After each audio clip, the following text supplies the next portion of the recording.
আপনার কি কোমরে হঠাৎ ব্যথা শুরু হয়েছে কিংবা ঝিনঝিন অবশ লাগা এরকম অবস্থায় হয়তোবা আপনি নিকটস্থ ডক্টর অথবা হসপিটালে গিয়েছেন। আপনার ডক্টর আপনাকে ডায়াগনোসিস করেছে পিএলআইডি কিংবা L4 L5 S1 এই জায়গাগুলোতে হয়তোবা আপনার ডিস্ক বের হয়ে গেছে। আসলে ডিস্ক বের হয়ে যাওয়া এই যে আপনার একটা টার্মিনোলজি বা একটা ওয়ার্ড যার মাধ্যমে আপনারা ডক্টররা বলেই থাকে যে আপনার অপারেশন করতে হবে কিংবা এই ডিস্ক বের হয়ে যাওয়া এটা বড় করে দেখানো হয় যে এই ভয়ঙ্কর বিষয়টা আসলেই কি আপনার অপারেশন ছাড়া বিশেষ করে ফিজিওথেরাপিতে এই বের হয়ে যাওয়া ডিস্ককে আবার ভেতরে যাওয়া সম্ভব কিনা।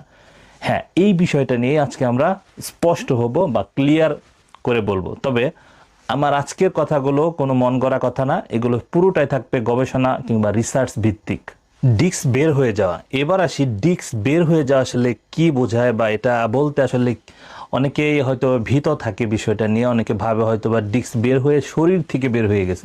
বিষয়টা আসলে এমন না, কারণ আমাদের স্পাইন ছোট ছোট হাড় দ্বারা গঠিত। এই হাড়ের মাঝখানে একটা চাকতির মতো তরুণাস্থি যেটাকে বলে ইন্টারভার্টিব্রাল ডিস্ক। এই ডিস্কটা মূলত বাইরের লেয়ারটা থাকে অ্যানুলার ফাইব্রোসাস যেটি প্রোটিন দ্বারা গঠিত, আর ভেতরে থাকে তরলের মতো যেটাকে বলে নিউক্লিয়াস পালপোসাস। ঠিক এই তরলটা ফেটে গিয়ে বের হয়ে জাস্ট ওটার পাশে যে নার্ভ থাকে স্পাইনাল নার্ভ, সেই নার্ভের উপর একটা প্রেশার ক্রিয়েট করে বা একটা চাপ দেয়। ঠিক ওটাকেই বলা হয় ডিস্ক বের হয়ে যাওয়া। ফিজিওথেরাপির লক্ষ্য হলো ব্যথা কমানো, নার্ভের উপর চাপ সরানো এবং ডিস্ককে ধীরে ধীরে পুনঃস্থাপন করা। ফিজিওথেরাপি মূলত তিনটি প্রক্রিয়ায় এই বের হয়ে যাওয়া ডিস্ককে ভেতরের দিকে নিয়ে আসার যে প্রক্রিয়া এটা করে থাকে, এটি অ্যাকর্ডিং টু রিসার্চ। এর মধ্যে নাম্বার 1 হলো ম্যাকেনজি এক্সারসাইজ, দ্বিতীয়টি হলো ডিকম্প্রেশন, অনেকে ডিকম্প্রেশন থেরাপিও বলে থাকে, তৃতীয়টি হলো কোর মাসেল স্ট্রেংথেনিং। এবার আসি ম্যাকেনজি এক্সারসাইজ কি। ম্যাকেনজি এক্সারসাইজ মূলত ব্যাক এক্সটেনশন কিংবা ব্যাক ফ্লেকশন, এটা অ্যাকর্ডিং টু নিডস, যার অবস্থা যেরকম এর উপর নির্ভর করে। তবে মূলত বের হয়ে যাওয়া ডিস্কের ক্ষেত্রে ব্যাক এক্সটেনশন এক্সারসাইজের মাধ্যমে যে ডিস্ক বের হয়ে যাওয়ার যে প্রবণতা এটাকে ভেতরের দিকে নিয়ে আসে। এটাকে মূলত বলা হয় সেন্ট্রালাইজেশন অফ পেইন। এটি যদি আপনার পায়ের দিকে যে রেডিয়েট করা পেইন, অর্থাৎ পায়ের দিকে পেইন যে আপনার যায় উপর থেকে, এটাকে আস্তে আস্তে সেন্ট্রালাইজেশন করে। অর্থাৎ যদি আপনার ফিজিওথেরাপি নেওয়ার পর এই পায়ের দিকের ব্যথা আস্তে আস্তে কোমর পর্যন্ত আস্তে আস্তে উপরের দিকে উঠতে থাকে, তবে বুঝে নেবেন যে আপনার ডিস্ক ভেতরের দিকে যাওয়া শুরু করেছে। এবার আসি আমরা দ্বিতীয় যে পদ্ধতি, তা হলো ডিকম্প্রেশন থেরাপি, যেটিকে অনেকে ট্রাকশন বলে থাকে, যার মাধ্যমে যখন এটা টানা দেওয়া হয় তখন এই ডিস্ক অপেক্ষাকৃত বেশি স্পেস পায়। এই স্পেস পাওয়ার সময় এটি হিলিং হওয়ার সুযোগ পায়, যার মাধ্যমে এটি ভেতরের দিকে যাওয়ার প্রবণতা বেড়ে যায়। এবার আসি 3 নাম্বার প্রক্রিয়া, যা কিনা কোর মাসেল স্ট্রেংথেনিং এক্সারসাইজ।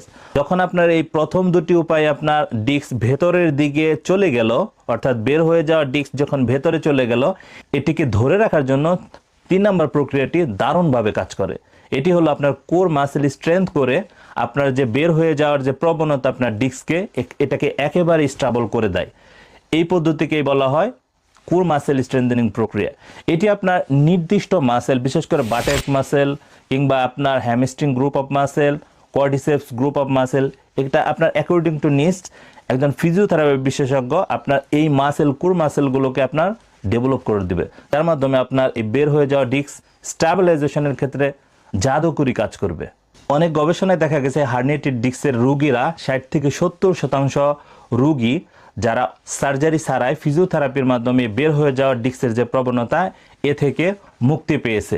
2015 সালের একটি এমআরআই ভিত্তিক গবেষণায় তারা তুলে ধরেছেন হার্নিয়েটেড ডিস্ক বা বের হয়ে যাওয়ার যে ডিস্কের যে রোগীরা, এটি ফিজিওথেরাপির মাধ্যমে সার্জারি চাইতে অধিক মাত্রায় সুস্থ হওয়ার প্রবণতা এটি পাওয়া গেছে তাদের রিসার্চের পরিসংখ্যান অনুযায়ী।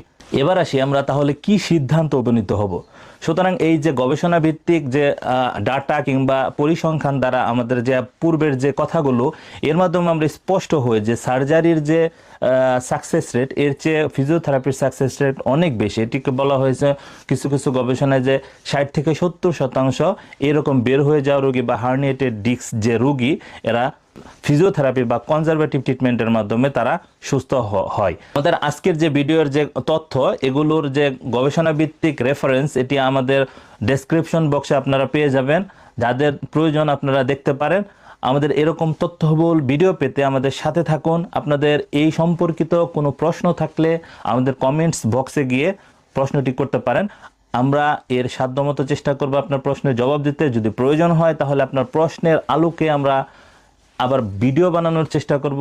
আমাদের চ্যানেলকে লাইক, কমেন্ট, সাবস্ক্রাইব করে আমাদের সাথে থাকুন। ধন্যবাদ সবাইকে। আসসালামু আলাইকুম।